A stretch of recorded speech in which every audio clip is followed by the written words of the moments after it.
In this episode, I'm speaking again with good friend, neurosurgical registrar, and carnivore educator, Dr. Anthony Chaffee. We dive into a range of fascinating topics, including the ancestral human diet, the natural state of the health of humans based on best historical evidence, and why this is so important for medicine and health optimization today. We end with a deep dive on the real underlying factors driving atherosclerosis and atherosclerotic cardiovascular disease. If you want to hear Anthony, I, and a list of fantastic speakers live in person, then we are hosting an event called Regenerate Melbourne on the 21st of April in Melbourne, Australia. This is going to be a fantastic day and a fantastic opportunity to connect with us. A final reminder that none of this is medical advice, and to always consult with your treating clinician before making medication changes or embarking on low-carb carnivore if you are taking medications. Thank you, and now onto the show.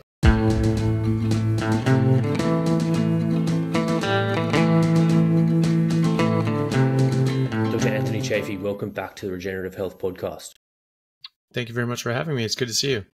So maybe we could start with your just broad thoughts about where things went wrong. And if we wind the clock back, 100,000 years, 10,000 years, what was the norm then that we've kind of butchered so far or got wrong to lead in part to people being so sick? Well, if you go back 10, 20,000 years, 30,000 years, 100,000 years, a million years, 2 million years, the best evidence shows that humans have been apex predators for around 2 million years, maybe 2.5 million years.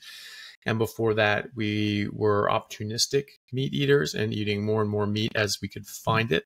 And we developed tools, stone tools for this effect. We didn't have the claws and the teeth that we could rip and render animals apart. So we needed to get sharpened tools to cut and dismember animals that we found or were able to opportunistically kill. And before that, and so that was about 3.3 million years ago with Australopithecus, first sharpened stone tool. So this was something that our ancestors have been doing for a very, very long time before the first true human, which is often considered to be Homo habilis about 2.5 million years ago, who then became apex predators and became able to take down large prey and not have to scavenge. Before Australopithecus, there's evidence going back a few million years of our early ancestors using large stones as pound stones to crack open the skulls of animals and get the brains, which are very, very nutritious, very high in fats and nutrients, fat-soluble nutrients, and obviously the different sorts of specific fatty acids that we need to grow and develop our brain and nervous system.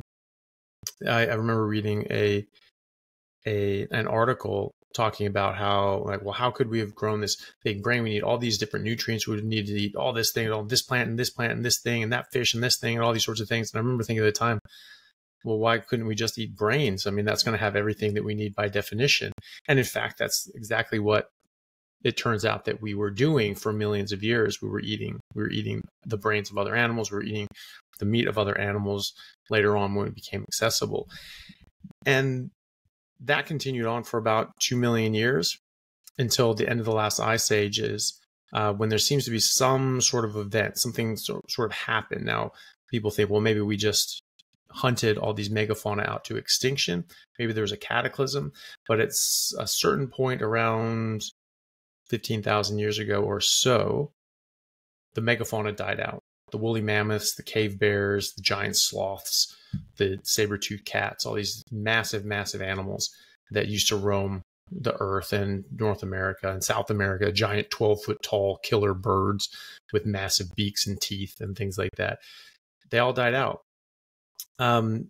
Could we have hunted these all out at the exact same time? And maybe, but on every single continent, everywhere at the exact same time, it's less likely.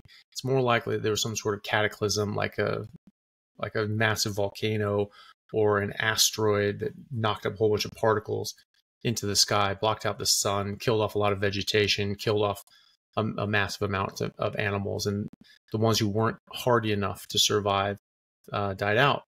So we were lucky enough to survive, but we had to change our tactics. We had to change our prey. Normally we were going after these big megafauna that had actually quite a high fat supply. And since then, we had to move to other sorts of means to increase our fat intake, such as cultivating cows for dairy and getting butter and milk and things like that. And moving to agricultural crops, farm agriculture and crop agriculture, in order to meet our nutritional demands, or at least sustain us when we weren't able to get our natural diet. Some people will try to say, well, even if we were designed, even though we are designed to eat meat and we've been eating meat, wild animals don't have much fat on them, so we would still have been eating lean. That's not true. The animals that we were eating for 2 million years were quite fatty. The larger an animal is, generally the higher body fat percentage it has compared to lean body mass. So you think of like an elephant or a hippopotamus or a whale. Now think of mastodons and giant sloths. They have more fat on them. And so those are the animals that we went after, were these high fat animals. And then they died out. And so that was the first step in the wrong direction. There were a lot of populations that could still eat just large animals, like the Plains Indians in North America. They would largely eat bison up until the end of the 1800s, when the bison population were wiped out systematically by the U.S. government in order to win the American Indian Wars, because that was their food supply. And so that's war tactics 101. You cut off the food supply to an army and you're going to do much better against them. So in certain areas where they didn't have 100 million plus bison roaming around and coming by yearly, that they could stampede and get meat for the year, people had to go to different sorts of means. They had to go to agriculture, crop agriculture, but also animal husbandry and herding livestock and horses and so on. And that worked quite well. I mean, you look at the Mongol horde, Genghis Khan and his progeny, that carved out the largest contiguous empire that's ever existed. And they did that largely on horse meat, horse blood, and fermented mare's milk, but largely from the meat and blood of their horses. But again, dairy, right? Because you needed more fat as well. And so we know that you can have a large, massive empire running just on meat, even from a herder standpoint, but also the hunter mentality of or culture or civilization of the Plains Indians. There was huge populations. There was estimated that there was 100 million Native Americans in what is now America and North America, up until the early 1600s, when some sort of plague wiped out 95% of them. And then you go up even further north, where people were still living in the same ways, or very similar to the same ways that our ancestors had been living throughout previous ice ages, which is the Inuit, then called the Eskimo population, that were just living up in the ice, in the frozen tundras in the Arctic Circle, where there wasn't anything growing to speak of, and they were eating very fatty marine mammals such as seals, polar bear, whales, things like that. So again, very high fat. And that was sort of the beginning of the end. You see this clear line in the fossil record between pre-agriculture and post-agriculture, people height and health declining. So the average height of the population dropped by 5 inches directly after the advent of agriculture. In every area around the world, it's sort of come up independently around 7 times independently in different areas around the world. And at every time, in every instance, regardless of the type of crop, regardless of the time, regardless of the people, the same things occurred. The height and health of the population declined. Height dropped by an average of 4 or 5 inches. Average brain capacity for adult males dropped by 11%. Adult female brain capacity dropped by 17%. Femurs were shorter, which is a sign of malnutrition. Signs of poor wound healing, smaller jaws, crowded teeth, so they got crooked cavities, other signs of infection, such as tuberculosis in the spines. And we saw this in real time with the Native Americans, the Plains Indians, switching from bison to more agrarian sorts of means, because their food was wiped out, and so they had to shift to other food sources. And same with the Inuit in the north, same with the Maasai in Africa. As they became more westernized and involved in eating more and more Western food, the height and health of this population declined. And you can see studies throughout the 20th century of these populations showing this slow but steady decline in their health throughout the 20th century. The Inuit a bit more slow, the Maasai a bit more slow because they're a bit more separate, but the Native Americans was much more quick, like the Native United States Americans in the continental U.S. That was a much quicker decline, because when we wiped out the bison, they had to switch quickly into a new mode of eating and survival. And so there's a much higher level of illness and chronic disease in the Native American population versus the rest of America, like the European descent Americans. Same is true in Australia. So the Australians were, we call these things hunter-gatherers, but really they were only gathering if they weren't able to hunt. If they weren't able to get a kill, then they would go around and get some roots and tubers or honey or whatever they would be able to find. But the records from the missionaries, the records from the European explorers going back to the 1600s were very clear. There's always, I read a couple of these and of the early explorers' works. There's always a chapter on the food of the native Australians, and they just marveled. They just only eat meat. They don't want anything else. Sometimes, like in Tasmania, they only ate mollusks like abalone. They go diving for abalone, and the Europeans actually offered them fish, just normal fish, and they just said, no, that's not what we want. This is what we eat. Now, it could be that they were just nervous about taking food from strangers and worried about being poisoned, but either way they declined. And but this wasn't saying that, well, yeah, they had this mixed omnivorous diet. They were like, no, they just eat meat. They only eat meat. And these people were very healthy, very hale and hearty, very slim, slender, muscular, and very very healthy. They lived pretty much untouched lives from major modern diseases. And this is something you see in anthropological works, that when these hunter-gatherer populations get more westernized, they more developed, they start getting the degeneration in their health that we see in developed populations. And it's funny to me that people don't sort of wake up and think about why that is. And it's not just they're sitting down and watching television. It's because they're eating things that they never would have otherwise.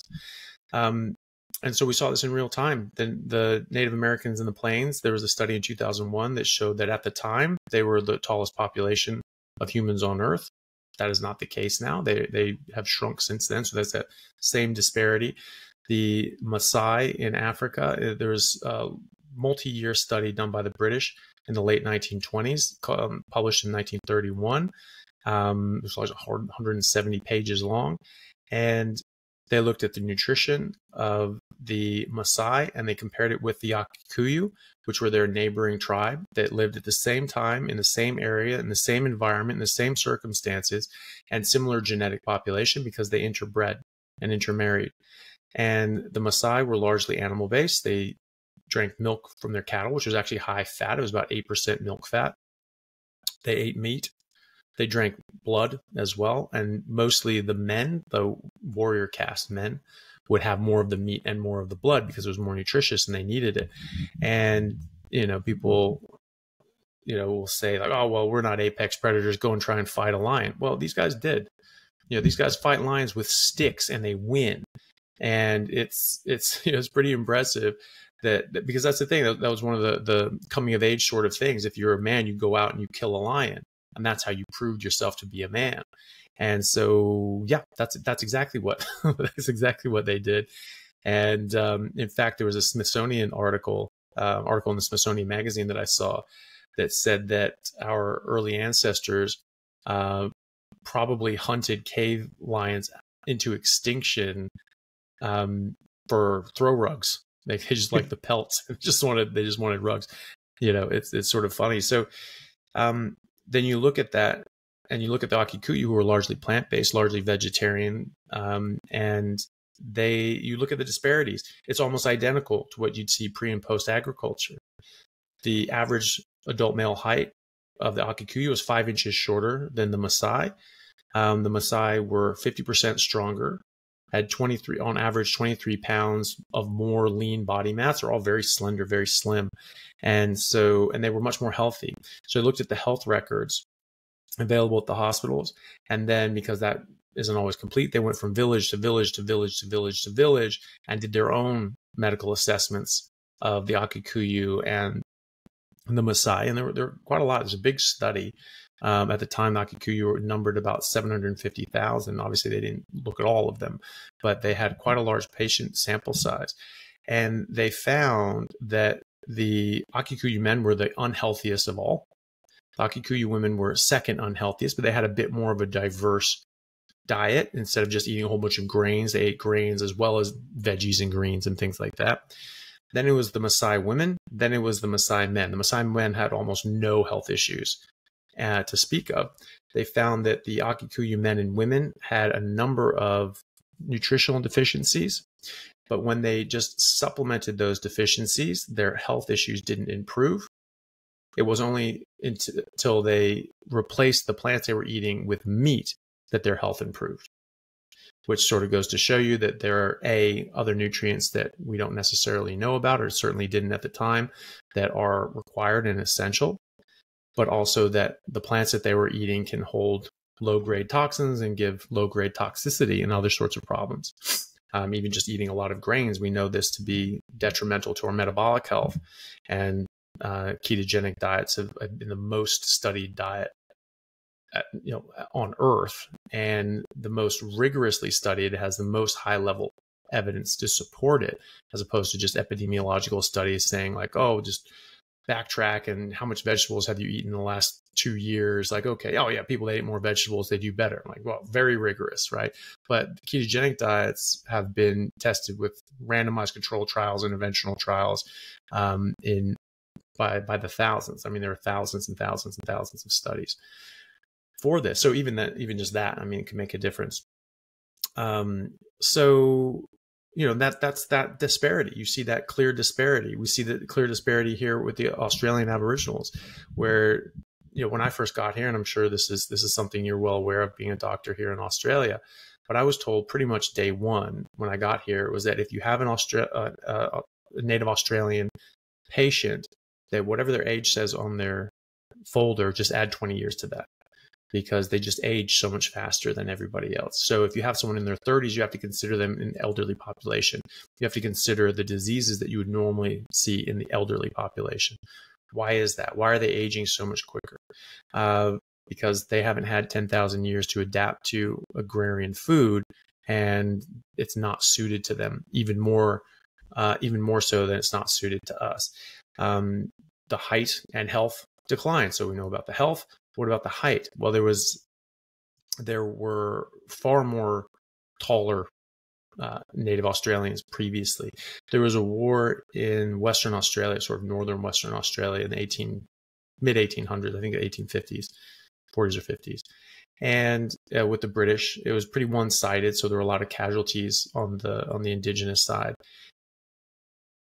A couple of years later, people are coming back. The British soldiers are coming back and looking at at that battle site, and they found just a lot of skeletons around, and they were pretty taken aback because they found the forearm bones of the native Australians. They found just the radius and ulna just sitting there, and they said that it was longer than the British soldiers' entire outstretched arm. Just their forearm was longer than their entire arm. I mean, just imagine that. I mean, like that if someone's coming up and their whole outstretched arm is just going up to your wrist, that's like it's like a child, so that there's quite a massive disparity in height that we saw directly after that as well. So this is just typical. We're animals, just like every other animal. We have a specific set of nutrients and requirements for life and for optimal development and health. And there are certain things that will harm us. There are certain things that will harm us that won't harm other things. And so if we don't eat what we're designed to eat, we aren't going to be as healthy as we can be. And that's the same for every other animal. There was a massive decrease in decline in the height and health of these population of the native Australian population, as well as the Native Americans. Then you look at the Maasai, to sort of jump back a bit. They were extremely healthy in the late 1920s and 30s when they were mostly eating meat and dairy. But even then, they had started eating in some grains and millet seeds. They had started including this in their diet, and yet they were still very healthy. Then you look over in the 1970s, and there's someone tried to say like, oh, the Maasai aren't that healthy. Look at this. There's these reports of heart disease in the Maasai in the 1970s. It's like, great, thank you for proving my point. It didn't exist in the 1920s and 30s. Now it exists in the 1970s. And what are they eating now? They're eating more grains. They're eating more plants, or more agrarian, plant agrarian than they were in the 1920s and 30s. So that fits perfectly with that paradigm. And then now the health is much worse. And so, I spoke with someone and said, oh, well, look, I have a house over in the Masai Mara, and I see them, they're actually eating all these other things. Great. Thank you for proving my point. They're not as healthy as they were even in the 1970s. They're much more sick now, and their diabetes rates are way higher. Their teeth are getting problematic and decayed, and smaller jaws, and crooked teeth, and other sort of metabolic issues that they've never had before. Now that's becoming a problem.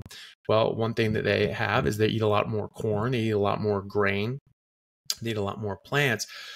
But most notably is that in many of these villages, they have Coca-Cola trucks drive in every single day and sell out within minutes. And they have no idea how bad this stuff is for them, which is very predatory by Coca-Cola and these other companies, because they're going into these areas, they have no idea how bad this is for them. And at least in America and Australia and the rest of the world, we at least know like, you probably should limit it. You don't really want to have all that much sugar. They have no idea. And so Dr. Mark Hyman. It's like a heroin dealer going into a high school. Well, that's it. Yeah, there's no idea, or like the opium trade back before it was illegal. It was just like, oh, hey, look, yeah, you can do this. This is fun. This is great.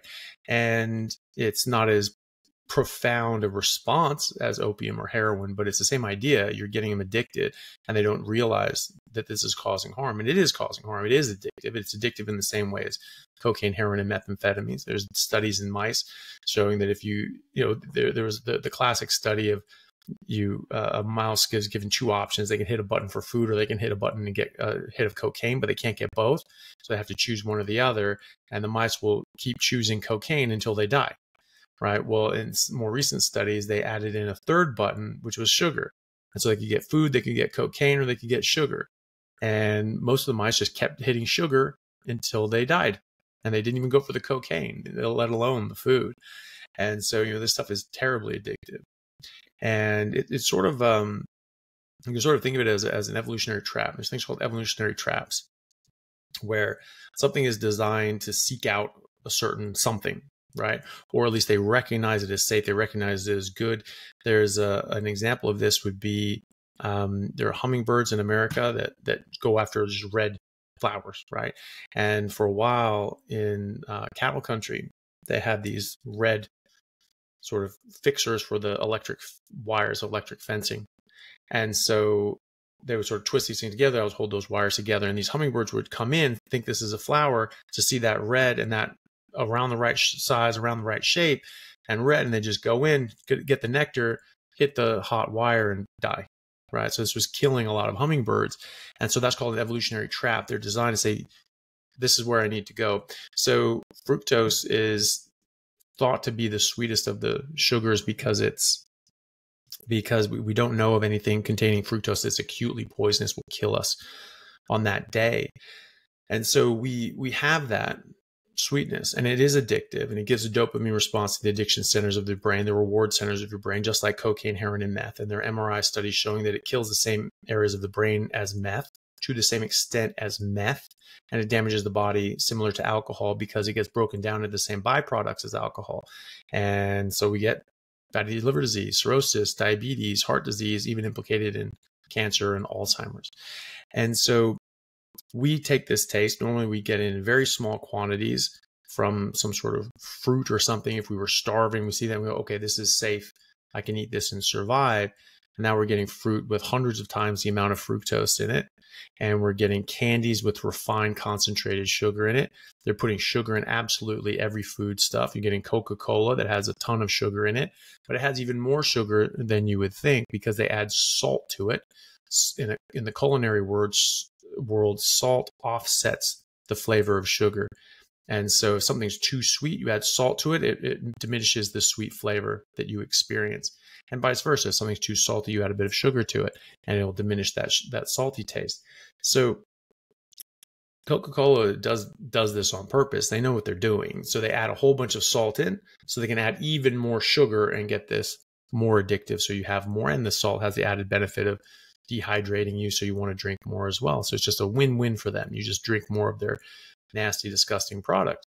And so we hit that, and that is an evolutionary trap for us. We say, our body says, that's safe. You can do this. This gives you energy. Go for it. Because we're never experiencing and encountering it in this magnitude. Mangoes, people say, well, mangoes are very sweet. Yeah, but they didn't used to be. The original mangoes were barely sweet at all. They had a lot of fibrous tissue. The seed was massive. It had very little pulp to it.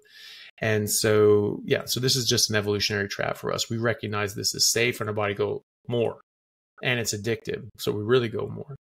And so, it's just very, very harmful, and so the Maasai are now being caught with that evolutionary trap for the profit of these just absolutely diabolical companies. And so they have these Coca-Cola trucks that are going in. Dr. Mark Hyman from the Cleveland Clinic did a trip out there, sort of a research trip out to the Maasai, and he saw this and he was horrified, and he sort of made a video about it and published it, about how these Coca-Cola trucks were coming in every day and they were selling out very quickly. And he went to the chief of the little village that he was staying in, and he just let him know. He said, hey, do you know that stuff's really not good for you? It can cause diabetes, it can cause obesity, it can cause tooth decay and all these problems. And the chief was taken aback. He said, well, really? Like, we actually have a huge problem with diabetes, and we have no idea why. Well, that's part of the reason anyway. So we are seeing this decline and degradation in the health of people right now. For European ancestors, Middle Eastern ancestors, and parts of Asia and North Africa and things like that, that disparity happened 8 to 10,000 years ago. But we see this in the fossil record then, and we see this in real time right now. We're seeing the degradation of the health of these populations. The cancer rates in the Inuit were extremely low, if infinitesimally small, in the early 1900s. And there are studies that look at 20-year chunks in the literature, and it's just slowly but surely increasing the cancer rate, increasing the cancer rate, increasing the cancer rate. Well, what's happening throughout the 20th century, they're becoming more and more incorporated into Western society. And so so some of the studies differentiate between the native Inuits that are still eating a native diet, and they have next to no chronic disease, heart disease or cancer. And then you have the ones that look at just the entire population of the Inuit and say, well, maybe there's something to do with them. Maybe there's something genetic and all these sorts of things. No, it's what they're eating. When they're eating their traditional diet, they don't get these diseases. When they're in the cities, they're actually quite prone to getting these diseases because they're actually genetically susceptible to getting heart disease. That was a study in the 1990s, I think 1996 or 97, where they said, well, hey, look, I mean, these guys are just eating a whole bunch of fat, and obviously that's going to kill you. They start smoking very young, and that's obviously not good for heart disease. And yet they, as a total population, not even just the ones living in their traditional way, as a total population, they were still much lower rates of heart disease than the rest of Canada. And so they said, okay, well, maybe there's genetic protections that they have. So they looked at the different genetic markers that would protect or predispose them from getting heart disease. They found they basically had all of them. They had all the bad ones. They were just very much genetically susceptible to developing heart disease, and yet they weren't. And then you look in the 2000s and the 2010s, and then you start seeing, as a population, higher rates of heart disease. And so, dishonest actors, such as our vegan friends, are not really the vegans, but the vegan influencers that are trying to make a name for themselves on a dime trying to push this ideology will try to confound that. They'll try to say, well, look at this study that was done in the last 5 years, and they have higher rates of these chronic diseases as a population of Inuit, not as people only eating the traditional diet. And that's the crux there. And so they know that. They're just trying to confuse people and trying to mislead people. But that's what it is. We're seeing the health of our people and our civilizations decline. We're eating more and more things that aren't designed for us. We're eating more and more processed food. In the last 100 years, we've had a massive increase in chronic disease, more than we've ever seen in history. And in the last 40 years, it's continued to increase decade after decade after decade. We're not eating more meat. We're eating less red meat, certainly. Total meat has been about the same because it's been replaced with chicken. These are US numbers. But red meat's declined, saturated fats declined, cholesterol intake has declined, fruits and vegetables have increased, grains have increased, heart-healthy grains, heart-healthy fruits and vegetables, heart-healthy polyunsaturated fatty acids have increased, tripled in fact, since the 1970s. And so is sugar. Sugar's increased by over threefold as well in the form of high fructose corn syrup. And so since then, we have gotten fatter and sicker than we've ever been in human history. And people try to, again, conflate and lie and dissemble. But that's the facts. They say, well, age-adjusted mortality rates have peaked in the 1960s and 70s and then started coming down. Well, that's not what we're talking about. We're talking about the rates. We're talking about the prevalence and incidence of heart disease is going up, and it is going up decade after decade. And the mortality rate around the world is going up, and it's going up higher and faster than the growth in population. And so, that's not good. So the rate is going up. People having their first heart attacks is going up. And it's just that we have better interventions. We have better hospital systems and ambulance services. We can have the Royal Flying Doctors fly out to middle of nowhere, Australia, and bring someone back in and get them to a cath lab, where otherwise, 20 years ago they would have been dead, right? And so that's something that we can do for people now, and that's improving things. Also, the rates of smoking have gone way down, and so that's going to improve things as well. But people having their first heart attack but surviving are going up. And that's important. I mean, people say, well, we're just screening techniques. Screening techniques are getting better. Dumb. The screening techniques, it has nothing to do with a first-time heart attack, unless you're calling heart attacks screening method. Wait for someone to have a heart attack and then they have, well, it is a good screening. It's pretty sensitive and specific.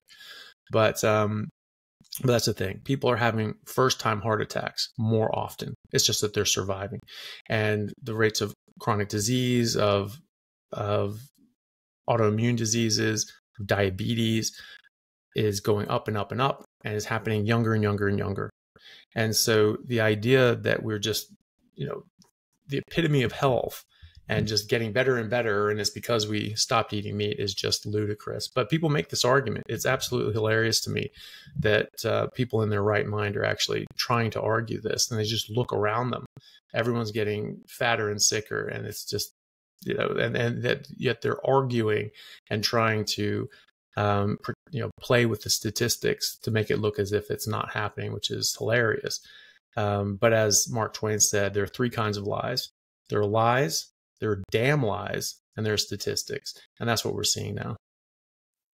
It's fascinating to take this ancestral and traditional people's perspective, because I think it offers so much into giving people a reference about what is normal. And one of my earliest medical school lessons from a very experienced GP was know your anatomy, but know what's normal, because you don't want to be the guy who infuses 4 liters of normal saline into a 45 kilo little woman whose systolic blood pressure is naturally sitting at 90.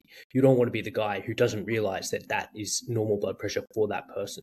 So I think what you've basically described so eloquently, Anthony, is that collectively as a society, we have forgotten what is normal as a human diet. And I think that people are incredibly surprised when they realize how much protein and how much fat and how many animal-derived nutrients they truly need to thrive. and most people are eating nowhere near that.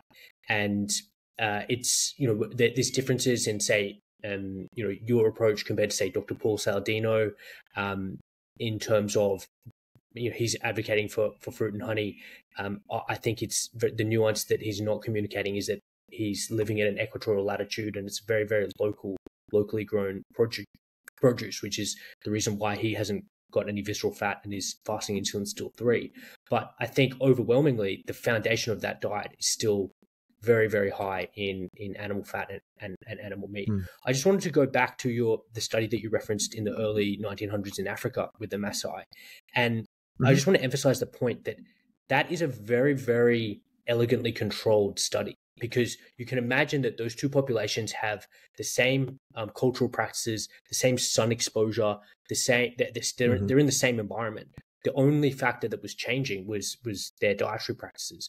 So, people like some people will say, oh, it's because they're more sun exposed or they were outside more. Well, that study really proves that the only factor that was different between these two people was that one was eating a very high meat-based diet, the Maasai, and the Akungu were primarily agrarian. So that's a really excellent anthropological and observational, but essentially almost like a random, very controlled type of trial. The other point I really wanted to make, because it's important when we are kind of fighting back against this message that humans were sick ancestrally, and you hear it from vegan influencers who are very much on the same team as a lot of centralized cardiologists who are pushing pharmaceutical intervention like primary prevention that it seems to be quite excessive and not really accounting for the fact that we didn't have heart disease traditionally and ancestrally. So talk to us about this idea that prior to the development of civilization, there wasn't disease around. And I think that the records like Weston A. Price's work shows that people were actually quite healthy prior to the contact with Western civilization. Well, I mean, you don't even, I mean, there's this concept of the diseases of the West. When we met these non-Western cultures, these so-called hunter-gatherer, really hunter populations, that they did not get the same diseases that the Europeans did. And so they said, oh, well, these are just people from the West get these diseases. These natives here, they don't get that. They don't get the diseases. So they called it the diseases of the West. And now we just call it getting older.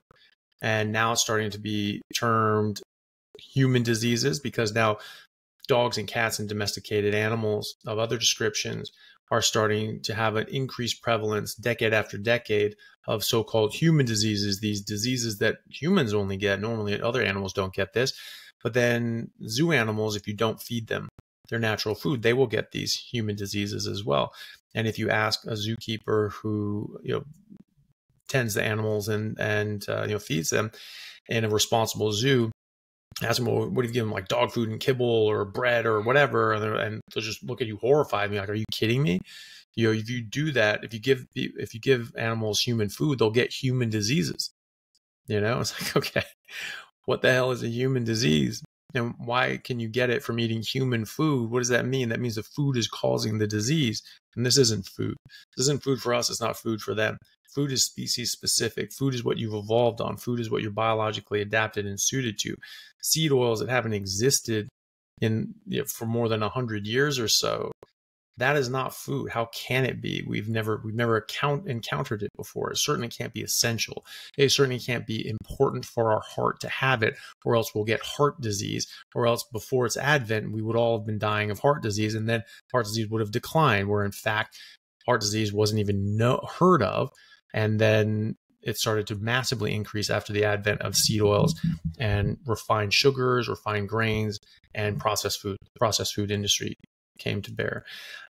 If you don't even have to go all the way back to the beginning of civilization. I mean, it was hard to say, what cavemen if they had any sort of chronic disease, but we certainly didn't see any signs in their bones. We didn't see signs of tuberculosis eating away their spines like we did in post-agricultural people. We didn't see signs of poor wound healing like we did in post-agricultural people. We didn't see signs of arthritis, osteoarthritis, or osteoporosis, or other signs of degenerative diseases. And so some people argue that, well, but people are dying in their 30s. How the hell would you know? How would anybody know? I mean, this is something 20,000 years ago, 50,000 years ago, 100,000 years ago.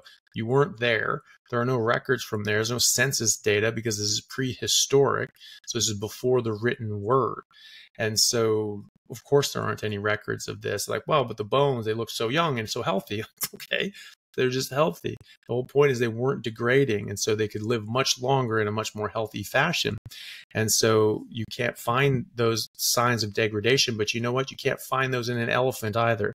You can't find those in an elephant that dies of old age because they don't get it. They don't get osteoporosis. They don't get osteoarthritis if they're eating their natural diet. And so, you don't see, elephants walking down the Serengeti and then popping a hip and falling over with a broken hip because they've got arthritis or osteoporosis. You don't see that at the zoo either because they say in the wild, well, they get killed by lions or other sorts of things. So maybe they don't live long enough to get it. Well, first of all, a lot of them do actually. But in the zoo, these animals are living out their natural lifespan and they're not breaking their hips and they're not shattering their bones. They have a lot of weight behind them.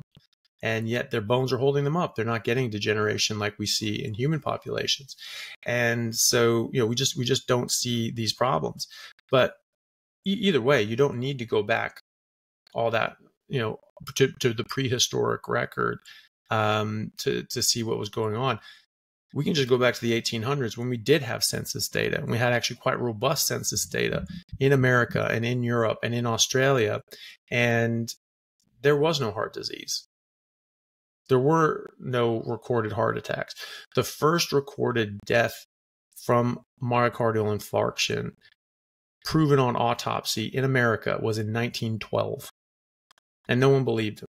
And they said, look, we've all seen thousands and thousands and thousands of autopsies. We've got medical records going back hundreds of years.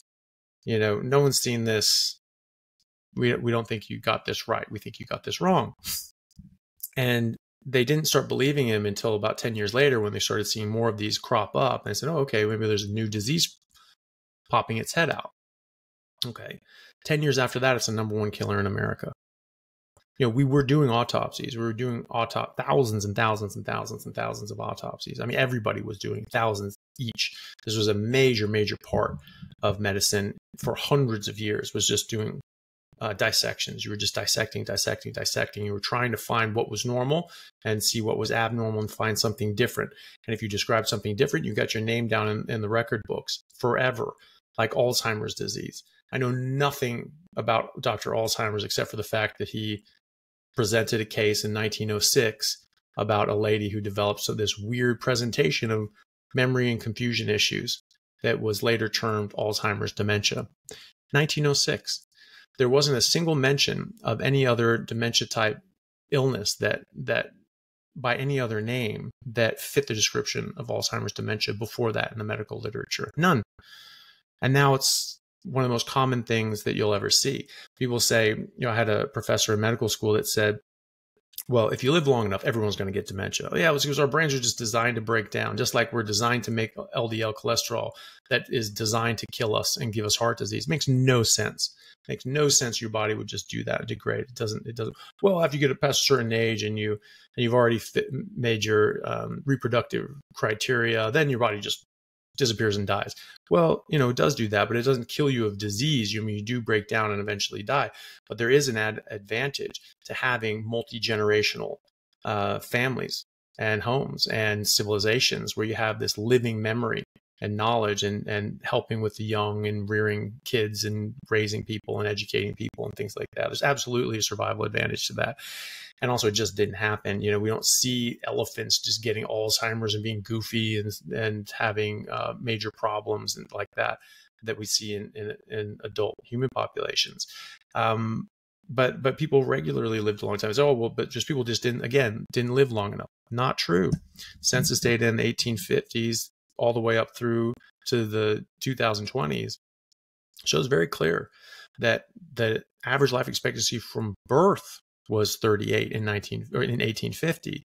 But then if they made it to 10 years old, because they were smarter than the people making these arguments, they looked at it every 10 years. If you made it to 20 years, you'd live to be around 60. If you made it to 20 years old, you make it past that and past that and past that. So infant mortality rates were very high. So obviously the average life expectancy from birth goes down. But if you made it into adulthood and you weren't killed in a war, you actually lived a very long time. My great-grandfather was born in 1875. He died in 1975. He was a doctor and trained at Columbia Medical School. And it was the second class ever taught sterile practice. It was right at the advent of anesthesia, right? So there's just he was on the ground floor of modern surgery, and he actually, invented his own surgeries and surgical equipment. So amazing having that living memory to be able to tell my parents and my relatives all his experiences and things like that. There's absolutely an advantage to that. His father and mother lived nearly the same amount. His brothers lived nearly the same amount of time.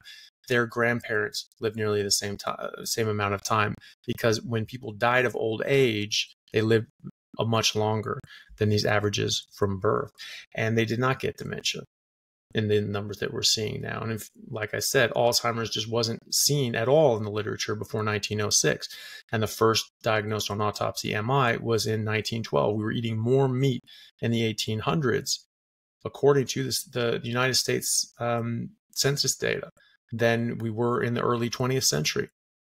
So we're eating much more meat in the early 1800s than in the early 1900s. We're eating far more meat in the early 1800s than we were in 1912, when the first heart attack showed up. And we were eating more meat in 1912 than when we were in 1920, 1930, when it became the #1 killer in America.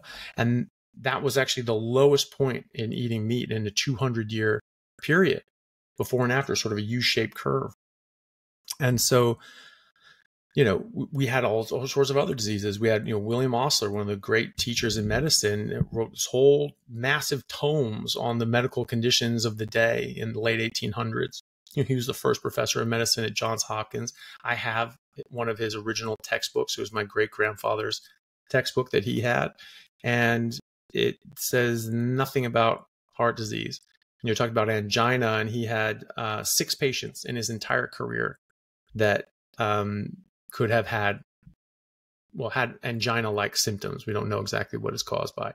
There's an obscure reference to a conference in the late 1700s where people said they saw one case of a thrombus in the coronary arteries, and they said, "Oh, hey, look, this might have been how someone died. Look at that." So people were paying attention. They could see this stuff, and they saw it potentially once in the late 1700s, and then never again until 1912, right? At least in America. So this did not exist. It just did not exist in the numbers that we're seeing it today. And the numbers that we're seeing are getting more and more prevalent. They're just getting, every decade, it's getting more common and more common and more common. More people are having first-time heart attacks. More people around the world are having heart attacks. I saw a very disturbing statistic the other week, which was that Indian men, 1 in 4 Indian men will die of a heart attack. Are we saying that was happening this whole time? Were we saying that was happening, for thousands of years, and we just didn't realize it? I mean, that makes absolutely no sense. People are a lot smarter than that. And just Leonardo da Vinci, the guy invented a helicopter 500 years ago, and he did hundreds, thousands of autopsies because he was given permission by the Catholic Church. That was sort of the early onset of when you were able to do dissections and things like that, because before that it was considered sacrilege. But the artists were allowed to do that so that they could more perfectly describe in their art the human form. And so Da Vinci was doing thousands of autopsies and dissections, and kept copious notes. You think he was just too dumb to notice a massive blockage in the whole coronaries? I mean, that he'd never seen before, and just all of a sudden, oh yeah, whatever. You just have to be trying to fool yourself if you believe things like that. The other interesting point that I think is relevant is that the disease prevalence of the familial hypercholesterolemia conditions would have been the same. That hasn't changed between today and back then. Yet there's still only 11 cases of AMI in William Osler's whole career. So, I mean, that's in itself is pretty compelling evidence that it's an environmental change, not any kind of inherent problem that we're spontaneously, developing these coronary thromboses as part of some. No, that's a very good point. Yeah. The other you've raised so many interesting points, and Anthony, really, it's just so obvious from what you've described that it's obviously not the meat, it's not the red meat, it's not the cholesterol that is really driving this disease epidemic. I've been more and more digging into the mitochondria and how a lot of these chronic diseases, Alzheimer's included, is essentially mitochondrial failure, and it's essentially when we get a degree of bioenergetic breakdown in individual cells, and that is sufficient in one organ, then the organ starts failing, whether that's dementia, heart failure, autoimmune disease, so to speak. So I guess my thought is that something environmental, and obviously diet is kind of the big one that you're talking about. And the only other factor that I think has changed as significantly has been our light environment. And for the listeners, essentially in the late 1870s was the first electrification with Edison and the World Fair, and they brought light at night. And prior to that, there was no artificial light at night. It was only fire. It was only halogen. Fire and moonlight. And so when I guess we're taking this mitochondrial perspective, and then we're suddenly lighting up our night, and obviously we need melatonin that gets produced from our pineal gland to keep that circadian rhythm regulated. The only other thing that I think provides us a compelling contributor to all the diseases that you've described is the fact that people are now sitting up exposed to a whole bunch of artificial light, and therefore preventing those mitochondria from recovering as they would appropriately with that perfectly symmetrical circadian signal of daylight and completely dark night. So do you have any thoughts on the contribution of light to these chronic health issues? Well, I mean, you're certainly more well-versed than I am in that, but I completely agree with you, that this is we're going outside of our biological design, and we're doing that with food. We're doing that with our environmental toxins. There are about 1 million different chemicals, new chemicals that have been patented since the 1970s. What the hell do those do? Most of these are for the beauty and scent sort of industries or cleaning industries and things like that. So we're getting chronic exposure to these sorts of things. We're putting on makeups and lotions and tinctures and shampoos and cleaning with random things. It's all getting in our body. It's all, a lot of these things can soak through our skin and can damage our body. And then exactly right. Where our brains tell the time by the frequency of light that comes in.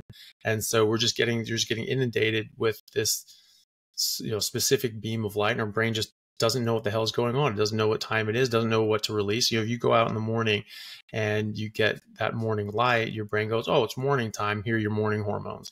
And then it sets you up for the rest of the day. Afternoon, okay, it's afternoon. Here are your afternoon hormones. We're gonna do this now.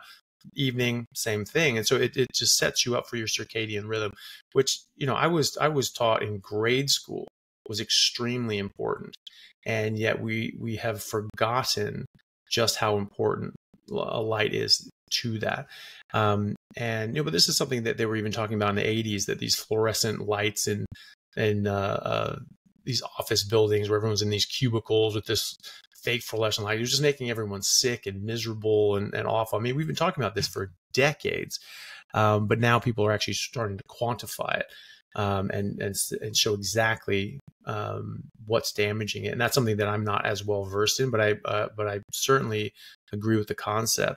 And so it's something that I think is well worth people taking note of, trying to get away from this artificial light, trying to get more natural light, wearing the blue blocking glasses at night, trying to stay away from exactly what we're doing here as much as possible at Yeah. this exact time.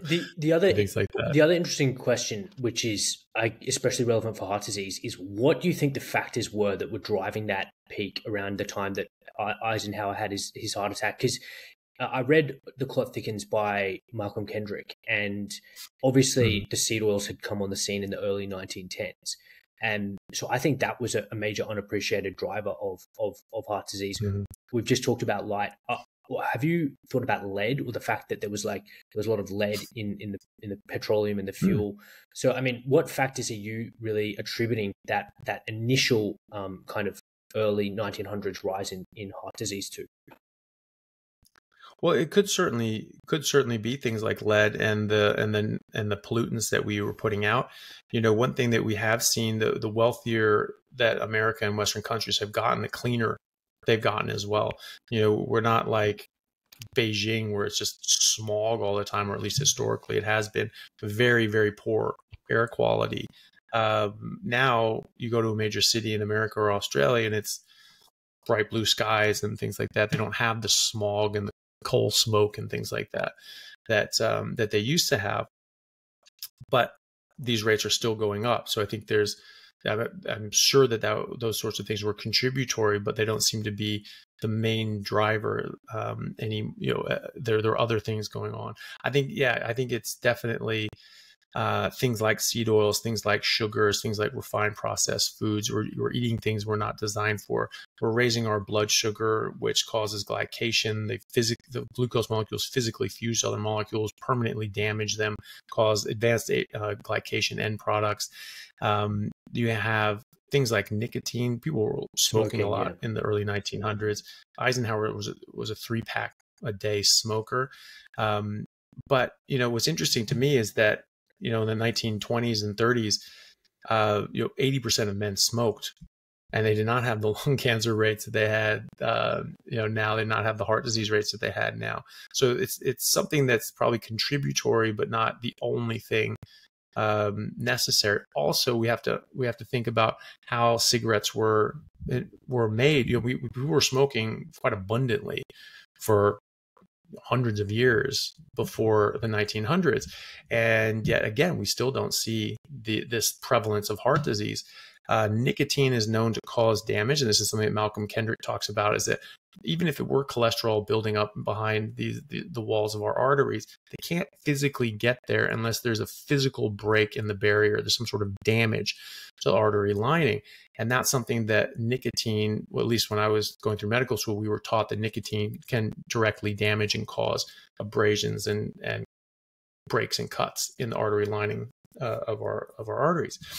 And so that's something, but we should have seen that going on for a long time. And we do look at other sort of mummified structures, and they have bits of signs of atherosclerosis. Maybe they can also, because these are mummies, they could be confused with other sorts of things such as kidney failure and osteoporosis and things like that.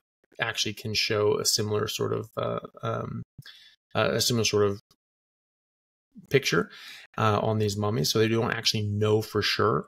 And so we should take that with a grain of salt as well. But one of the things that did change in the 1900s was that how cigarettes were cured. They actually went to a chemical flue drying cure with a bunch of formaldehyde and other sorts of horrific chemicals that are absolutely carcinogenic and damaging to the body.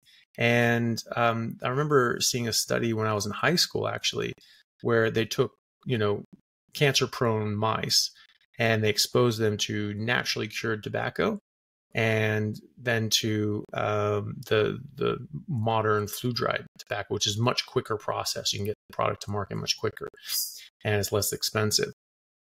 And the cancer-prone mice, given the normal cigarettes, tons of cancer, atherosclerosis, peripheral vascular disease, all the rest. But the ones exposed to the smoke from the naturally cured tobacco, they got the peripheral vascular disease and the other sorts of problems, the emphysema, but they didn't get cancer, interestingly enough.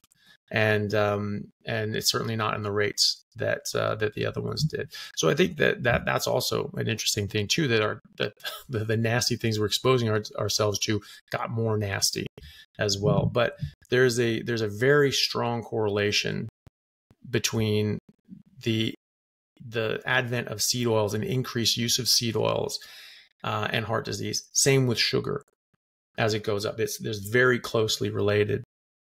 And that was argued for decades that it was actually sugar was the main culprit. They didn't even necessarily know that Crisco was just bloody toxic. And we understand now we've banned trans fats to a large degree in most Western countries because this has been accepted as a major driver for atherosclerotic cardiovascular disease. That comes from plants. That's partially hydrogenated vegetable oil, right? And so when you cook with these seed oils, it can turn some of them into trans fats, and we cook with this stuff all the time. But also they cause all sorts of other problems, like mitochondrial damage. The omega-6s like linoleic acid cause direct damage to the mitochondria. So I think that's a large part of this. You know, we introduce things into our diet that we have never seen before to this extent, and we got very sick. You know, there was something called the Ebers Papyrus, which is an ancient Egyptian document, like 4,000 years ago or so. I don't know the exact date. And is a medical document, and they described angina, and they described diabetes and all these other sorts of modern diseases that we didn't see for thousands of years after that. But the Egyptians were eating a lot of grains, and they used that to make alcohol. So they had a lot of alcohol, a lot of grains. So, and obviously people drank alcohol since then, they ate grains since then, but perhaps not to the extent that the Egyptians did in this period of time. And so I think that this is in large part due to what we're eating and the seed oils that have come in, the added sugars that have come in, and you know, just the rest of the exposures to our bodies that we're not used to. Alcohol, we've sort of always been drinking, sort of always been smoking, but the cigarettes have changed. We're adding sugar to all the drinks, and you know, there's massive sort of increases in all these other things. So these are all going to be contributory, but the other things have just pushed us over the edge to this massive increase in chronic disease. And you know, some of these things are protective. Like there was, you know, damn it, I'm forgetting what it was. It was so long ago that I saw this, but there are chemicals basically in the body that have been shown to cause damage to the artery lining, and basically they get sucked up by a lot of the B vitamins, and so like, you know, B12 and folate and things like that. And so, you know, one researcher that my dad knew when he was talking about this said that, or maybe, yeah, not talking to, but seeing a presentation of his. And he said that, you know, we don't have any human models clinically proving all this sort of stuff, but, you know, this is likely you get this damage to the artery lining, and this is how this stuff builds up. And this stuff is known to damage the artery lining, and these B vitamins like B12 and so on will just mop these suckers up. And so, you know, it's cheap, it's easy to get, you know, might as well just make sure you have enough of it. It's not going to hurt. When we started replacing meat with these other sort of products, and we're losing out on the B vitamins, we're getting slightly more and more malnourished. Well, it could be that we're not able to soak up and block out these different sorts of molecules, homocysteine, things like that. I was going to say that. Yeah. Irritation. Homocysteine goes up if you're B12, folate, riboflavin deficient. So it makes... I'm pretty sure it was homocysteine that this guy was talking about. It makes complete sense that if you're, you know, chronically vitamin B deficient, you're going to increase your risk of developing atherosclerotic cardiovascular disease. The endothelial damage point is so important. The reason is because, and Malcolm Kendrick spelt that out in his book, is because it's what I believe and you believe is actually behind the disease process of atherosclerosis and atherosclerotic cardiovascular disease, and not the fact that we just have the presence of ApoB and LDL particles just kind of bouncing around in our blood vessel and suddenly, you know, forming a plaque in a healthy artery. It's just that idea is, which we make and which we've always made. and just now somehow is causing just a crazy problem. It doesn't make any sense. And I really want to reference No. a mutual guest that we both discussed on our podcast, which is Stephen Hussey. And Stephen Hussey has made the point, and he's just obviously packaging work of other people too, is that we have a very special type of water called exclusion zone or structured water that forms inside the blood vessel, even above the glycocalyx. So if you imagine the endothelial cells are protected from the blood by these stalks of mucus-like molecules called the glycocalyx. But even above that, there is a zone of water that is potentiated by infrared light and by grounding and by other factors that you get in nature. And that exclusion zone water is so impenetrable that nothing bigger than a potassium ion can get through it. So to damage or to start forming plaque, first you have to disturb that exclusion zone water. Then you have to start attacking the glycocalyx with things like particulates from smoking or from chronically high blood pressure, or obviously from having high hypoglycemia for years on end. And then you get to the endothelial damage. And once you start damaging those cells, the scab essentially forms, and you get deposition of plaque, year after year after year. So I want to really make that point, because I want to really emphasize that the way that atherosclerosis is kind of treated and prevented is really focusing on cholesterol. It's focusing on saturated fat still, even though there's a lack of evidence that is, part of the pathogenesis. Yet we're missing out this key aspect, that it's the endothelial health that is really the determinant of who's going to start laying down plaque or not. Yeah. And,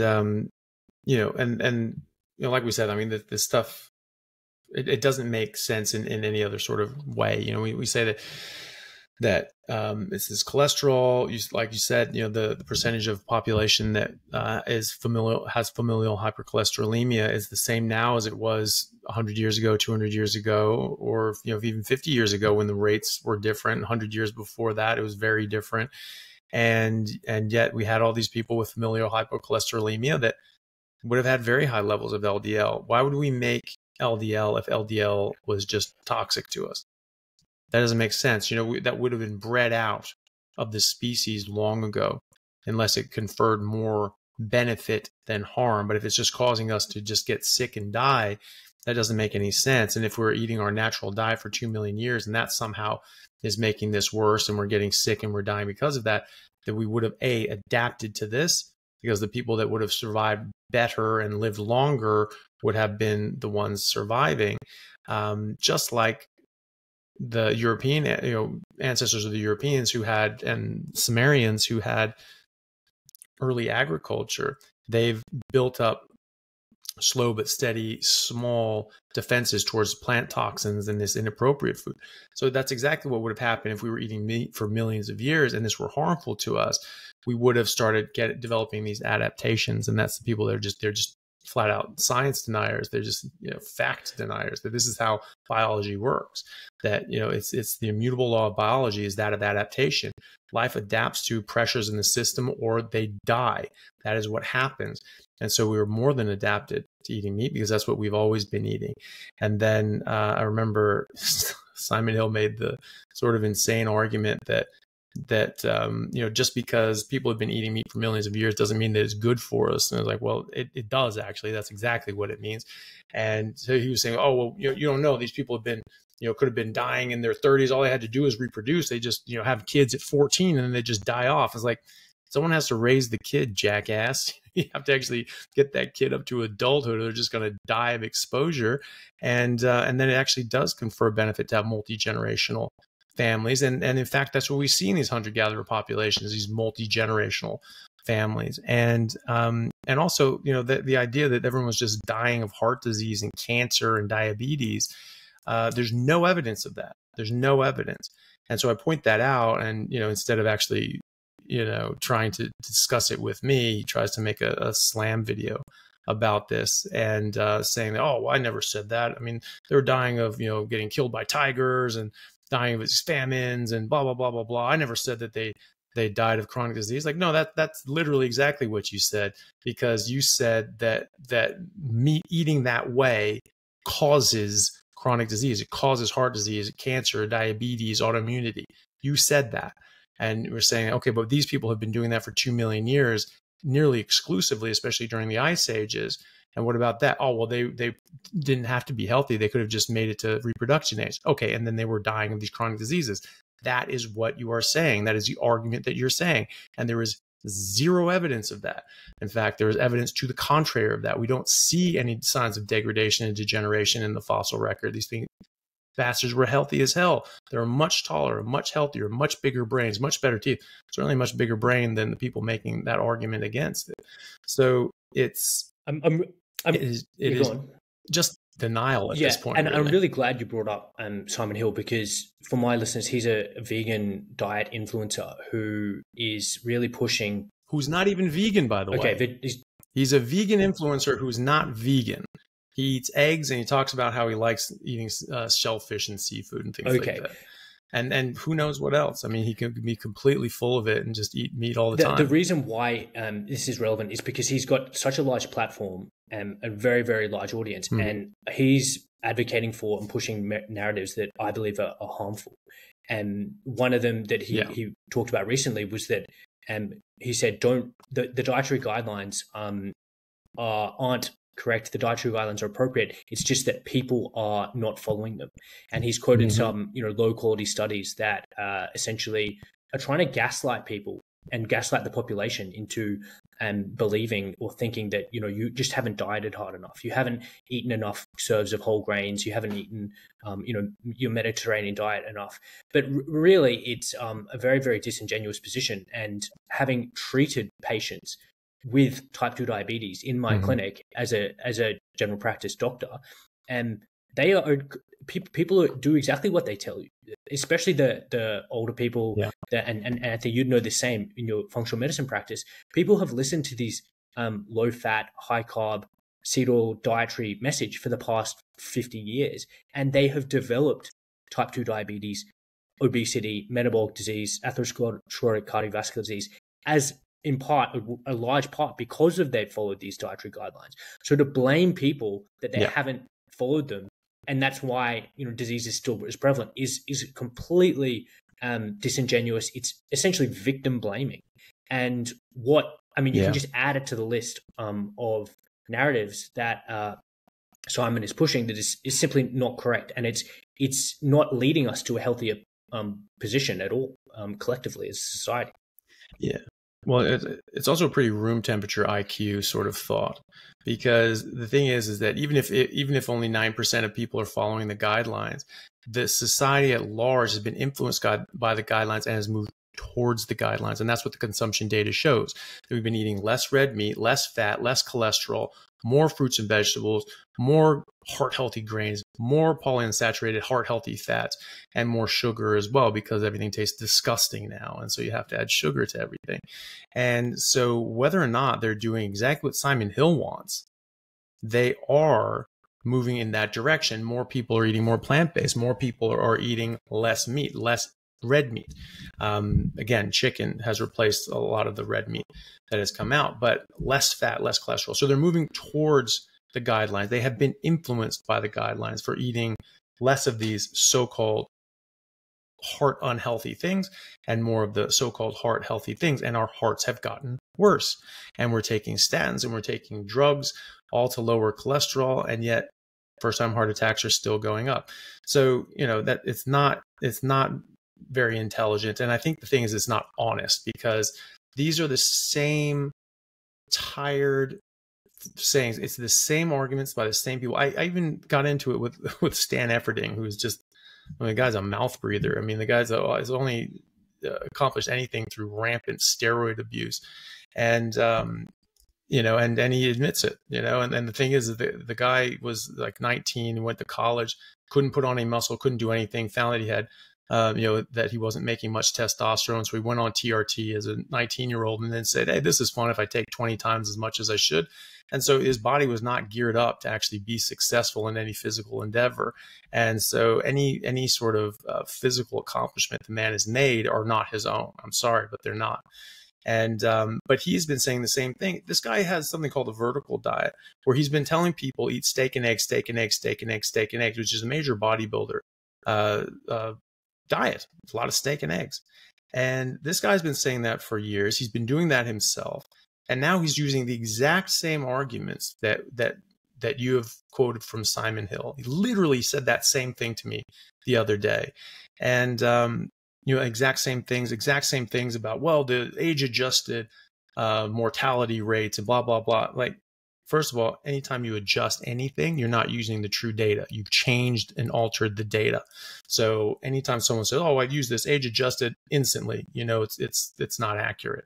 But he's using these exact same arguments. So I don't know if Stan's maybe got game changered or something like that, and is now going crazy vegan. I don't know, but people are listening, and they are following the guidelines, and or at least they're going towards that. The problem is you eat the guidelines and you get sick and you feel like crap. All right, so let's see the people. Okay, so only 9% of people are following the guidelines. What's their health like? Right? Has anyone looked at that? Because 9% of Americans have type 2 diabetes. Is it that 9%? And that accounts for 75% of the Medicare costs. So, maybe that's not a good thing that as much as 9% of people are following the guidelines. It's probably a very bad thing, but everyone else has moved towards that. And that's a very bad thing. Like you say, when I have patients, like they come to me and say, I've tried this, I've tried this, I've tried this, I've tried this, and nothing works.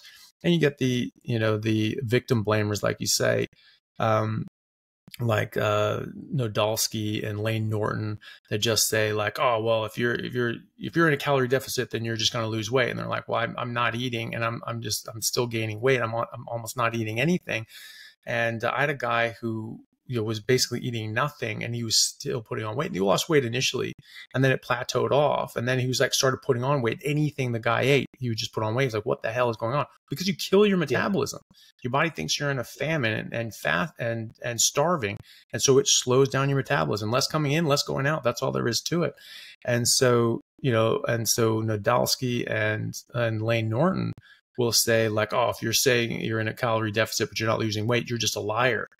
No, you're just an idiot, and you haven't had treated real patients. Who's like obviously very leptin resistant, and if he exactly clearly has no understanding of the fact that these are profound hormonal shifts that are occurring and that are causing weight loss resistance. Yeah.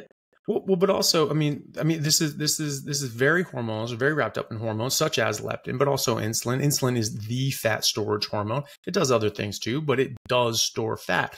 We have type 1 diabetics who don't produce any insulin. They can't put on any fat. They waste away until they die. And then you have people that have insulinomas that secrete massive amounts of insulin. And it doesn't matter what they eat. They get enormously obese very quick. And so, that is what insulin does. And so if you're eating 2,000 calories a day worth of high carbohydrate, high insulinogenic food, you are going to get a different response than you eat 2,000 calories of meat and fat, right? It's just two different things. You have completely different hormonal responses. But, you and I see these patients, and, I put them on a high fat meat-based diet. And I'm sure you've done the same thing too. Diabetes goes away. Autoimmune diseases go away. Blood pressure issues go away. Weight goes away. Leptin comes down. Insulin comes down. Blood sugar comes down and normalizes. And then the weight starts dropping off, and they start healing themselves from the inside out. Their thyroid starts improving. Testosterone levels increase. I had a 72-year-old man triple his testosterone, got to the level of a 25-year-old. And he said he was just bouncing off the walls. He just says like, oh, I just feel so good. I feel like a teenager again. So, these are major, major, major recoveries that people are having. And these are not one-offs. These are not anecdotes. This is every single damn time that someone adopts these lifestyle changes. And so, a theory is only as good as what it's able to predict. And these people are saying, oh, calorie deficit, and you'll get where you want to go. Well, they did it and it didn't work. Liars. They're just liars. No, your idea was dumb and it needs to go away. But, we say like, look, if you eat this exact way, these are going to be your exact results. We'll call it on you. I can see all your bloods. This is how your bloods are going to look in 3 months if you stick to this. And that's what happens. So, it's just a simple matter of hubris and ignorance. And let's get to another one of kind of Simon Hill's bad takes, which essentially is also a bad take of the entire preventative cardiology establishment, which is that you've had a patient that you've just described, Anthony. Everything is going in the right direction on a blood biomarker point of view, except ApoB. So ApoB is, a marker of it's a cholesterol. It's an LDL type. It's a lipoprotein that kind of tags these lipoproteins. So the narrative is that to prevent atherosclerotic cardiovascular disease, which we've just spent an hour talking about, that we need to lower that number to an arbitrary 70, 80 US decimils per arbitrary, whatever the US unit is. In Australia, we use millimole. The point is that argument is used by both the centralized preventive cardiologists and guys like Simon Hill, who are saying that we should not eat any forms of animal-derived saturated fats. We should predominantly eat monounsaturated and polyunsaturated plant-derived oils. So to me, again, it doesn't make any sense if every biomarker is going in the right direction, yet in some patients, total cholesterol, LDL, ApoB goes up. So should we treat them with a statin for primary prevention, or based on one number? I mean, it just doesn't make any sense to me. Yeah. Well, and the thing is too, how does statins treat LDL cholesterol? It stops and prevents your body from making large point LDL molecules. It doesn't even get rid of the SD-LDL and the other sort of damaged LDL molecules, which might be a benefit to some people. But this is just shifting the goalposts. They lose on every single front. This has been a losing argument since the 1950s. And so every time something comes up, there's just a fudge factor. They just say, okay, well, no, there's this other thing. Oh, there's this other thing. Now there's this other thing. The fact of the matter is, you go to the genesis of this. This was not brought about by any serious scientist. We say there was Ancel Keys, but it wasn't Ancel Keys. It was the sugar companies paying Ancel Keys to say this. So this wasn't someone who said, hey, look, I think this is what this is, and doing that honestly. It was the sugar companies going, shit, there's research coming out showing a direct relationship between sugar consumption and heart disease. We need to cover this up. And so they paid off multiple professors, such as Ancel Keys and a number from Harvard, to falsify data and publish fraudulent studies to make it appear as if cholesterol caused heart disease when it's much more likely to be sugar, and to exonerate sugar and say that it was safe. And one of those professors was named head of the USDA. He was the one who authored and published the USDA declaration saying that cholesterol caused heart disease, saturated fat increased cholesterol, stop eating both. This is not up for debate. Simon Hill even wrote about this in his book.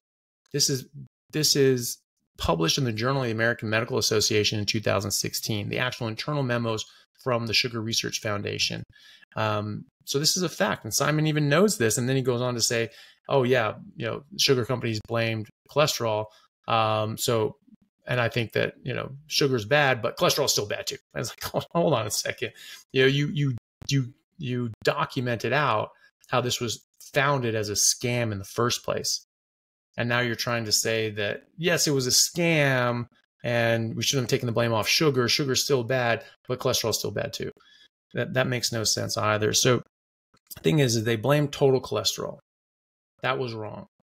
It actually showed the Framingham study actually showed an inverse relationship between total cholesterol and cardiovascular mortality rate, even though the AHA falsely reported it 2 years later as showing the opposite. And that's what I was taught in medical school. I don't know if you were taught the same, but they specifically talked about the Framingham study, that more cholesterol equaled more cardiovascular mortality.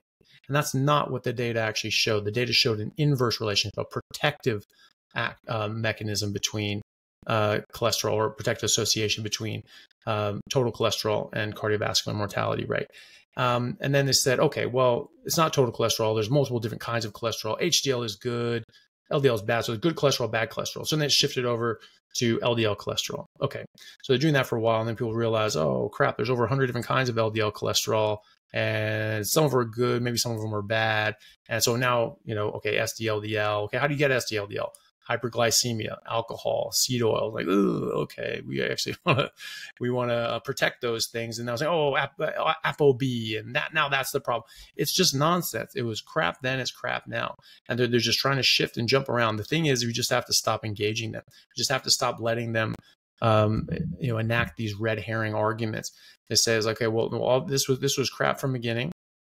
It's crap now. And that's the end of it. Oh, but ApoB. No, we're not doing this anymore. Stop. It's done. We had ApoB in the 1800s. We had no heart disease then to speak of. All right, it's done. This is over now.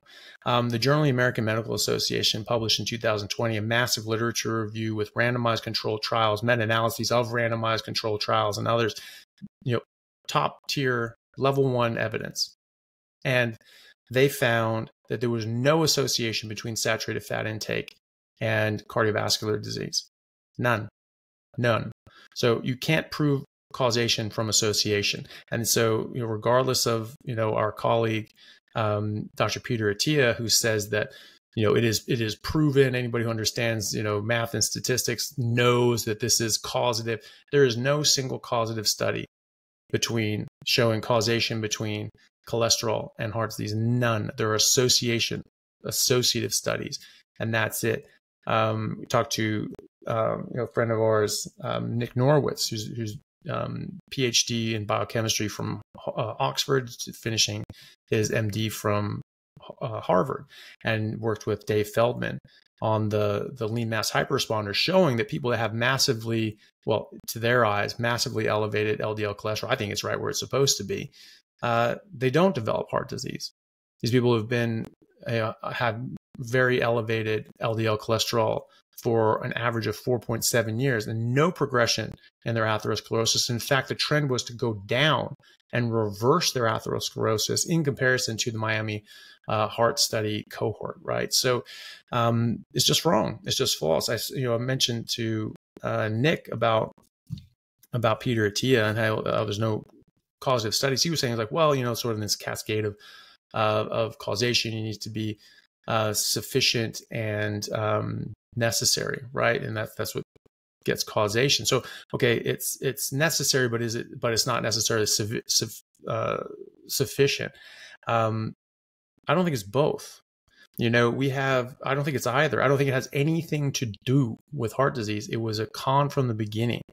And so, we have studies with 160,000 patients, 140,000 patients having myocardial infarctions in America.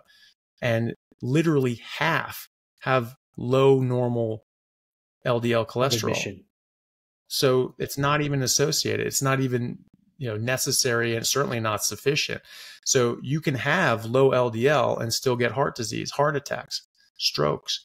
And in fact, there are studies that show that there's an inverse relationship. So with saturated fat, especially, so that Journal of the American College of Cardiology paper showed no association, which shows that there's no causation, because you have to have an association to have causation. But they showed an inverse association between saturated fat intake and stroke rate. So the more saturated fat people are eating, the lower their stroke rate, and the less saturated fat they're eating, the higher their stroke rate. So it's not necessary or sufficient. This stuff is not related. So there's no sort of causation whatsoever. There are no studies that show causation. And the fact of the matter is, this is just, we don't even need any of this. We know this was a con at the beginning. There was no evidence to support the cholesterol heart hypothesis in the beginning. And there's no evidence to support it now. There's a lot of evidence to the contrary. We've had the exact same numbers of familial hypercholesterolemia cases in the 1800s as we did today in the 17 and 16 and 15 and 14 and all the rest. We were eating more meat at the time. We had a lot of people that were eating a lot of meat, a lot of fat, and presumably would have had high ApoB, high LDL. And yet again, heart disease did not become a major killer until the 20th century. It doesn't matter what anybody says. We have very strong medical records and data and census data. We have death records. We have extremely detailed census data going back even to the mid 20th century. They had deaths by diseases. They had deaths across the country, major killers across the country. They had it in each state. in each major city in each state, major cities across America. They had it differentiated between gender. They had it differentiated between ethnicity. They had it differentiated between location in cities. I mean, this is incredibly detailed census data, incredibly detailed medical data and mortality records and obituary records, extremely detailed. This stuff didn't exist in the 1800s. I'm sorry. And so, you can't just say, oh, we just didn't notice it. That is a cop-out. And is a complete and utter the reason cop-out. why this is so important is because people are continuing to be prescribed medications like statins for primary prevention, which there is so little really good quality longevity mortality data for. And it's really hinging on the premises of the people that we've mentioned, Dr. Peter Attia, and he's referencing these cardiology kind of thought leaders or professors who think it's a good idea to lower ApoB to that of an infant. And if we get everyone's ApoB to an infantile level, then heart disease disappears. But it just doesn't make sense based on what we've just talked about, and the fact, the complete ignorance of this endothelial damage etiology of heart disease, which is clearly what is quite obviously, if you delve into this holistically, what is going on. And I don't think any of these cardiologists can describe the thrombotic hypothesis in any coherent way. They don't understand the exclusion zone water that's forming on the endothelial layer at all. And then to take a statin is actually a mitochondrial toxin. That is not my opinion. That is published literature, that there are multiple pathways by which HMGA CoA reductase, these essentially mycotoxins, are interfering with mitochondrial function. And if we go back to what I said earlier, which is that these chronic diseases are diseases of mitochondrial failure, it therefore becomes obvious that if you take a long-term statin therapy, you might increase your risk of cognitive problems like Alzheimer's disease. And we have challenge and re-challenge trials which show that cognitive outcomes worsened when you added the statin and then removed the statin in people with underlying mild cognitive impairment. So to see what Peter Attia and his colleagues are saying is, to me, grand scale iatrogenic harm, because it doesn't make sense. And to add another facet onto this, one of Attia's mentors is Dr. Thomas Dayspring, who is a career lipidologist, and he's got a list of pharmaceutical kind of conflicts of interest and list of honoraria and affiliation with pharmaceutical industry, as long as you're on.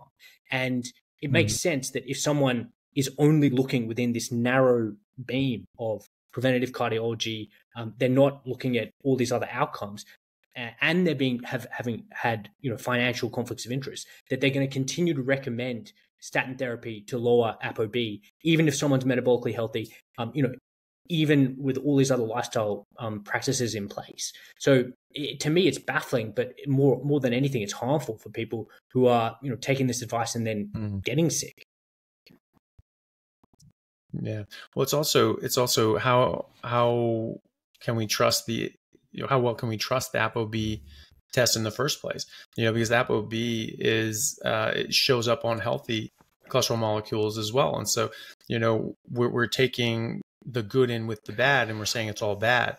So you can't actually do that. It's not a sufficient test. Even if it were in certain circumstances damaging, harmful, and atherogenic, that test that we test for ApoB is inaccurate because we see it on healthy cholesterol molecules as well. And so it's simply not a reasonable test to look for. One thing that Dr. Attia said is that, if you look at the familial hypercholesterolemia data, like, well, it's just clear. It's clear as day, cholesterol goes up, heart disease goes up.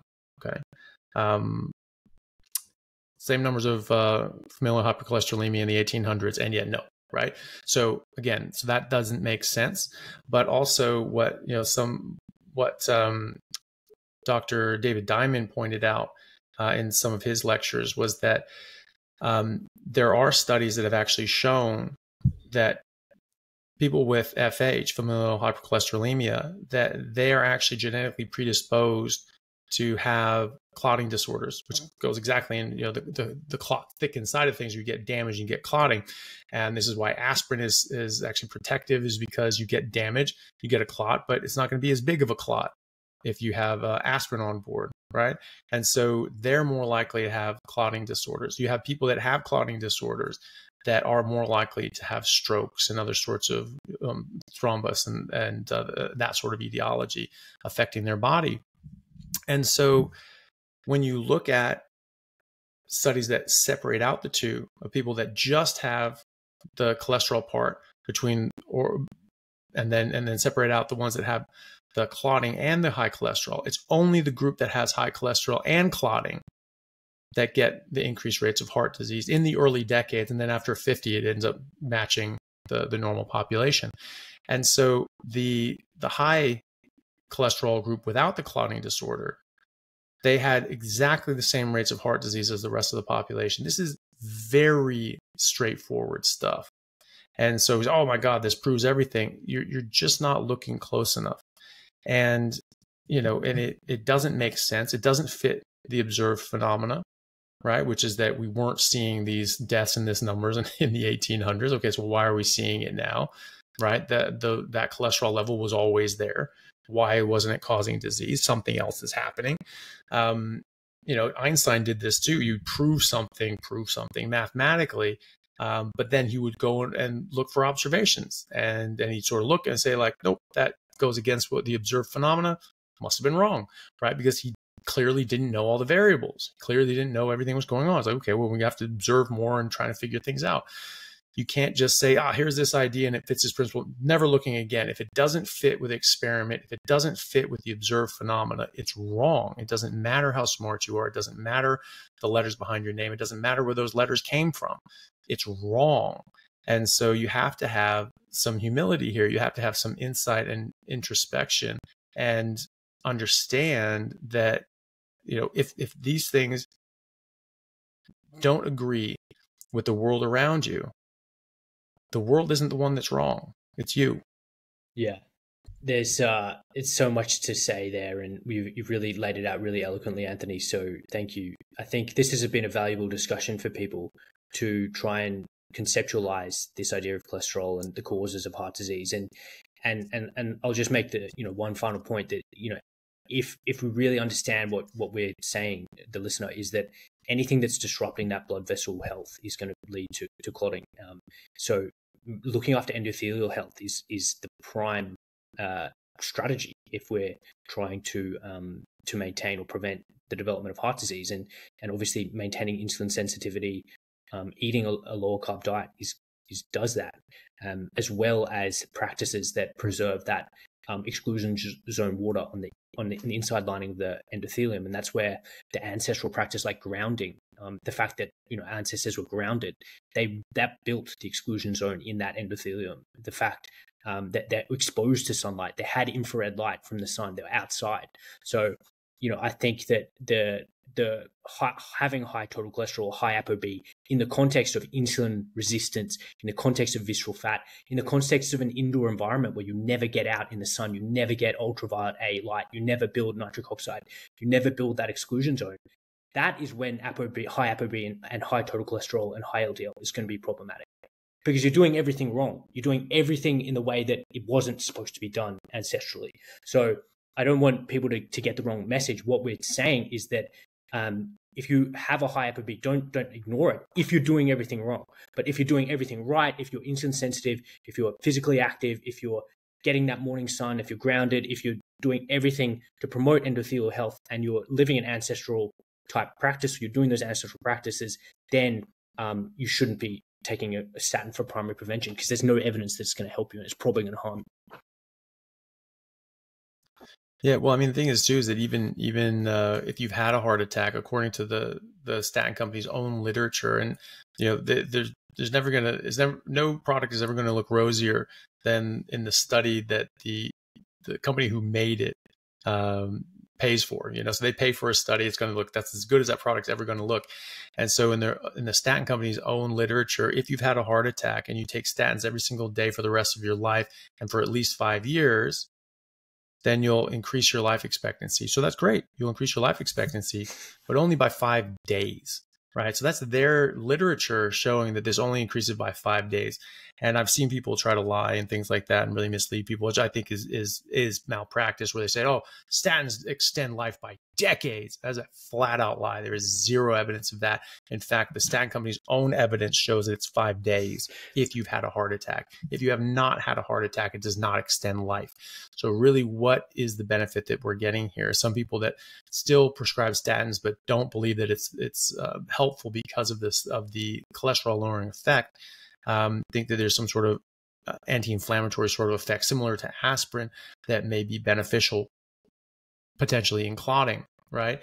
But this cholesterol lowering effects is not necessarily the benefit there. And how much benefit is there? It's not all that much unless you've had a heart attack, and then it's 5 days, which is still not all that much. So again, cholesterol was never the problem in the first place. And I think that it behooves us to basically just throw that out and not engage anymore and say, it's like, well, we should take a statin because you want to lower your cholesterol. We never needed to lower our cholesterol. Cholesterol was never a thing. So why would you lower it? That's where I stop with that, and you can then go on to say, well, the statin company's own data shows that it's really not doing too much for you, especially if you haven't had a heart attack. It's not doing anything for you if you haven't had a heart attack. And that perfectly falls in line with the fact that cholesterol is not the problem. I mean, if cholesterol were necessary and sufficient, if it were the cause, then if you remove that cause, the effect would go away, but it's not.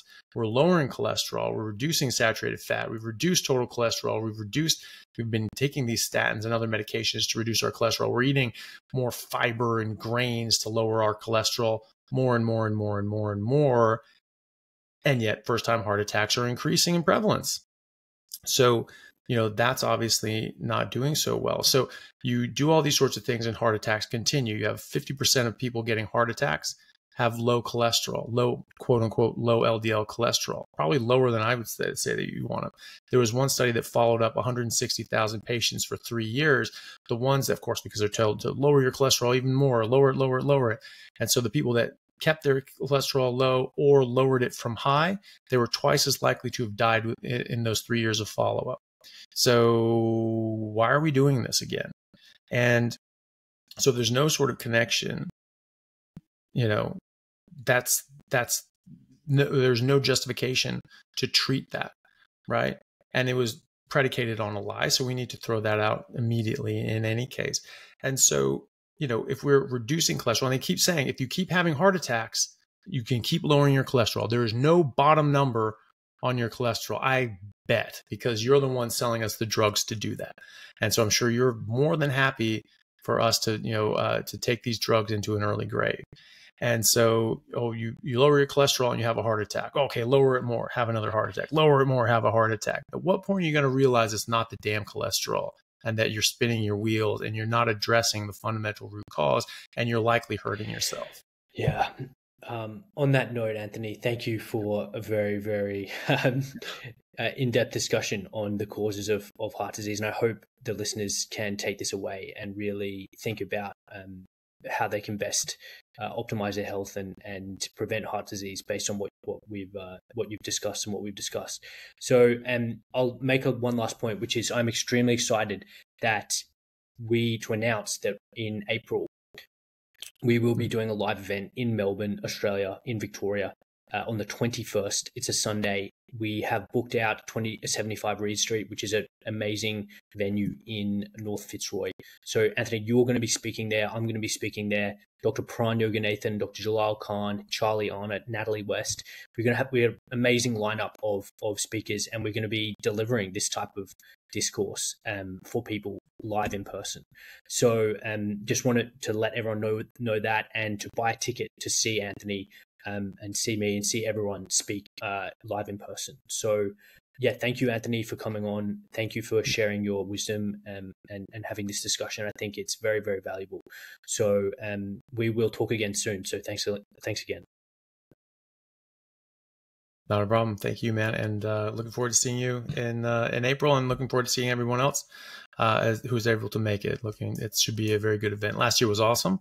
And so this year will be great, I'm sure, as well.